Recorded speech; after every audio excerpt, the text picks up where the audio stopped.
चलिए दोस्तों, तो आज हम लोग सिद्ध करेंगे कि समकोण त्रिभुज कोई है। ठीक, एक समकोण त्रिभुज में कर्ण का वर्ग अन्य दो भुजाओं के वर्गों के योग के बराबर होता है। ठीक, माने पाइथागोरस थ्योरम को हम लोग सिद्ध करेंगे। तो मान लीजिए कि ये आपका कोई समकोण त्रिभुज दिया है जिसमें ये वाला एंगल 90 डिग्री है। नाम दे रहे हैं हम लोग, ये हो गया ABC। ठीक, जिसमें एंगल B क्या है, 90 डिग्री है। इसमें हम लोगों को सिद्ध क्या करना है, पाइथागोरस थ्योरम, पाइथागोरस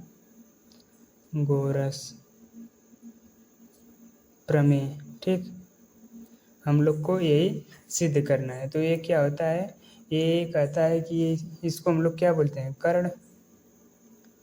और या तो ये लंब होगा या तो ये लंब होगा। यदि ये लंब तो ये आधार, ये आधार तो ये लंब। तो ये डिपेंड करता है कि हम एंगल कौन सा लेते हैं। यदि मैं इस एंगल को लूँगा तो एंगल के सामने की भुजा क्या होगी, लंब। यदि मैं इसका बात करूँगा तो ये क्या हो जाएगी, लंब। और यदि मैं इस एंगल की बात करूँगा तो ये लंब हो जाएगा और ये आधार हो जाएगा। ठीक, समझ में आ रहा है ना। और ये तो कर्ण फिक्स होता है, जो कि हमेशा क्या होती है, समकोण त्रिभुज की सबसे बड़ी भुजा कर्ण होती है, जो फिक्स होती है। वो होती है कि जो 90 डिग्री होता है जस्ट उसी के सामने होती है वो वाली कोण।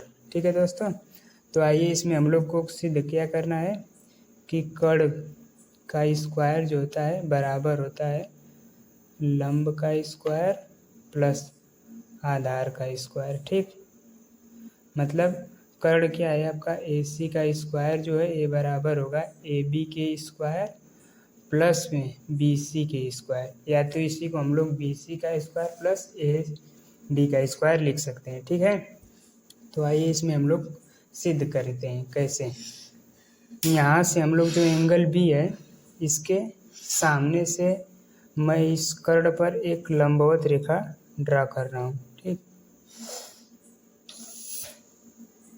ठीक, तो इसको हम लोग को लिखना पड़ेगा। यहाँ लिख ले रहे हैं रचना। क्या रचना, रचना हम लोग क्या किए हैं, रचना ये किए हैं, इसका नाम दे दें हम लोग क्या, कि बिंदु D है।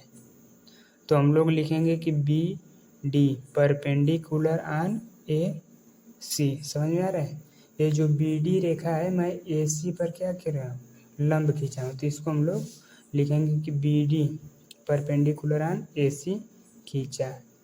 ठीक, अब देखो हम लोग को क्या करना है कि जो ये बड़ा वाला त्रिभुज है ABC और ABD, ये दो त्रिभुजों को हम लोग आपस में लेकर चल रहे हैं। ठीक, तो हम लिखेंगे यहाँ की त्रिभुज ABC एंड त्रिभुज ABC आए तो इसमें ADB आएंगे, ADB। एक बात याद रहे, देखो बड़े वाले त्रिभुज में मैं कहाँ से चला, A से चला 90, फिर उसके बाद C गया।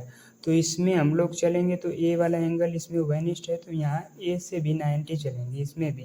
तो A से 90 आए, फिर 90 से B आएंगे। ठीक, तो इसमें अगर हम लोग देखेंगे तो एंगल A बराबर एंगल A होगा कि नहीं।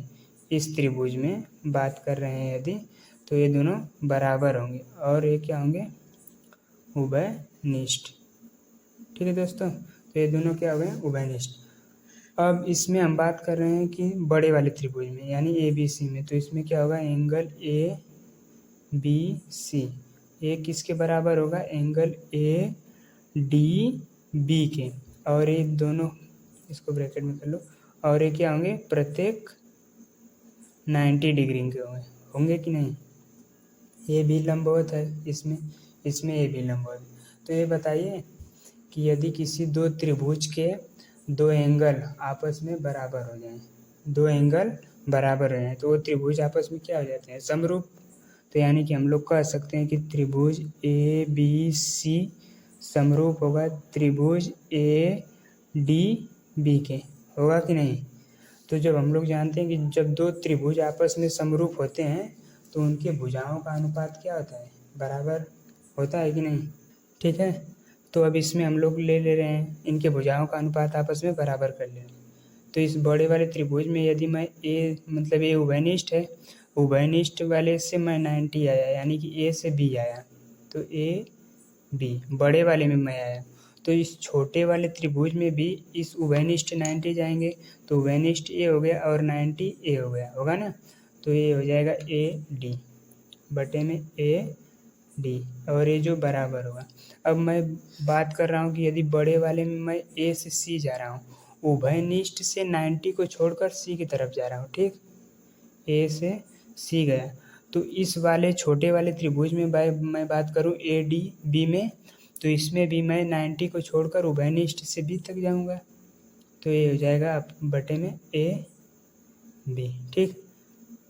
तो इसको हम लोग फाइनली सॉल्व करेंगे, तो इसका एक क्रॉस मल्टीप्लाई करेंगे तो क्या हो जाएगा, ए बी का स्क्वायर जो है बराबर होगा ए डी इंटू में ए सी, ठीक।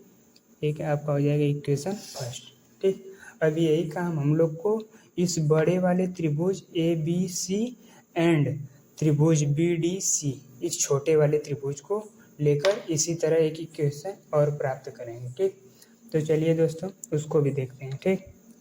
अब बात करेंगे इतना, तथा त्रिभुज ए बी सी एंड त्रिभुज ए बी सी, तो इसमें भी हम लोग बात करेंगे ए बी सी, ठीक। तो इसमें हम लोग बात करेंगे सी डी बी, ठीक। देखिए इसके लास्ट में सॉरी गलत हो गया, इसमें लिखेंगे त्रिभुज बी डी सी। बात याद रहे कि जिस तरह इसमें चलेंगे, मतलब जहाँ जहाँ से चलेंगे वहाँ से इसमें भी चलेंगे। देखो इस बड़े वाले त्रिभुज और इस वाले त्रिभुज में एंगल सी कॉमन है, तो इसमें सी कहाँ आ रहा है, लास्ट में, तो इसमें भी सी लास्ट में ही आना चाहिए, ठीक है। और ए डी है 90, तो इसमें भी बी क्या है 90 दिख रहा है। तो आइए हम लोग इसमें भी देख रहे हैं कि एंगल सी जो है बराबर है एंगल सी के, क्या है, उभयनिष्ठ, ठीक। फिर बात करेंगे कि यदि एंगल ए बी सी बराबर होगा किसके, एंगल बी डी सी के, ठीक, प्रत्येक 90 डिग्री, ठीक है दोस्तों। तो अब यहाँ से हम लोग देख रहे हैं कि दो एंगल जब आपस में क्या हुए बराबर, तो हम कह सकते हैं कि त्रिभुज ए बी सी समरूप होगा त्रिभुज किसके, बी डी सी के, होगा कि नहीं, होगा ना। तब इसके बाद भुजाओं का अनुपात हम लोग आपस में क्या कर दे रहे हैं, बराबर। तो इसमें मैं बड़े वाले त्रिभुज में देखो, बात जैसे जैसे करोगे ना क्रम वाइज लिखोगे तो थोड़ा सही पड़ेगा, वैसे कन्फ्यूजन होने लगेगा। मैं पहले बड़े वाले त्रिभुज को ले रहा हूँ, फिर छोटे वाले त्रिभुज को, ठीक। तो भुजाओं का अनुपात भी उसी क्रम में दिखाएंगे तो बेटर रहेगा, ठीक।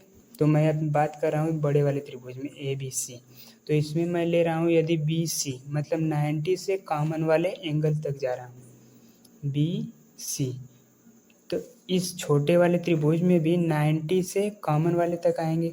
ए भी तो 90 ही बना रहा है, तो यहाँ 90 से यहाँ आएंगे, यानी कि डी सी बटे में क्या हो जाएगा डी सी, और ये जो है बराबर होगा। अब मैं बात कर रहा हूँ बड़े वाले त्रिभुज की, बड़े वाले त्रिभुज ए बी सी की। इसमें मैं देखो ये वाली उभयनिष्ठ नहीं भुजा कोण है, तो मैं बिना उभयनिष्ठ से उभयनिष्ठ तक आ रहा हूँ, यानी कि ए सी मैं जब बड़े वाले में ले रहा हूँ तो छोटे वाले में क्या लूँगा, छोटे वाले में देखो ए उभयनिष्ठ है, ए तो 90 है, इससे छोड़ ही दो, तो यहाँ से जाएंगे बी सी बटे में क्या हो जाएगा बी सी, ठीक। अब इसको सॉल्व कर ले रहे हैं, इसका इसमें मल्टीप्लाई करेंगे तो क्या आ जाएगा बी सी का स्क्वायर, और ये जो है बराबर होगा डी सी इंटू में ए सी, ठीक। ये आपका इक्वेशन सेकेंड हो गया। अब इक्वेशन फर्स्ट एंड सेकेंड से हम लोग को क्या मिल रहा है कि यदि मैं ए बी स्क्वायर है प्लस बी सी स्क्वायर, हमको क्या लाना है ए सी का स्क्वायर, तो देखो A B square plus B C square, तो हम लोग को ए बी स्क्वायर यहाँ भी है, बी सी स्क्वायर, यदि मैं इन दोनों को जोड़ दूँ और इन दोनों को आपस में सॉल्व कर दूँ तो ए सी स्क्वायर देखते हैं आता है कि नहीं, ठीक। तो यहाँ लिखेंगे इक्वेशन फर्स्ट प्लस सेकंड से, ठीक, यानी कि एक और दो को हम लोग क्या कर रहे हैं जोड़ रहे हैं, जोड़ेंगे तो क्या आ जाएगा A B square plus B C square बराबर होगा किसके, ए डी इंटू में A C plus D C into में ए सी, ठीक। तो ये देखो इसको छोड़ दो, अब यहाँ से सॉल्व करो, ठीक। तो यहाँ से हम लोग को ए सी क्या हो जाएगा, कॉमन हो जाएगा। तो बचेगा यहाँ पर ए डी प्लस में डी सी, होगा ना, होगा कि नहीं होगा, और ये बराबर होगा ए सी। तो अब तुम लोग बताओ कि ए डी इंटू में डी सी क्या लिखा है, ए डी और जो डी सी है वो क्या लिखा है इस त्रिभुज, ये जो आपका बना है संरचना, उससे देखकर बताओ फिगर से। ए डी प्लस में डी सी आपका क्या लिखा है, यहाँ लिख लेना ब्रैकेट में, चूँकि A D plus D C, इसको हम लोग ए सी नहीं लिख सकते हैं, इसी को ना दो भागों में तोड़े हैं, तो इसी को हम लिख लेंगे ए सी गुना में ए सी, और ये बराबर होगा किसके, ए सी स्क्वायर के। ठीक, यहाँ हम लोग का क्या चल रहा है, ए बी का स्क्वायर प्लस में बी सी का स्क्वायर, तो इसी को हम लोग उलट कर लिख ले रहे हैं क्या, कि ए सी का स्क्वायर बराबर होगा किसके, ए बी का स्क्वायर प्लस बी सी का स्क्वायर। ठीक,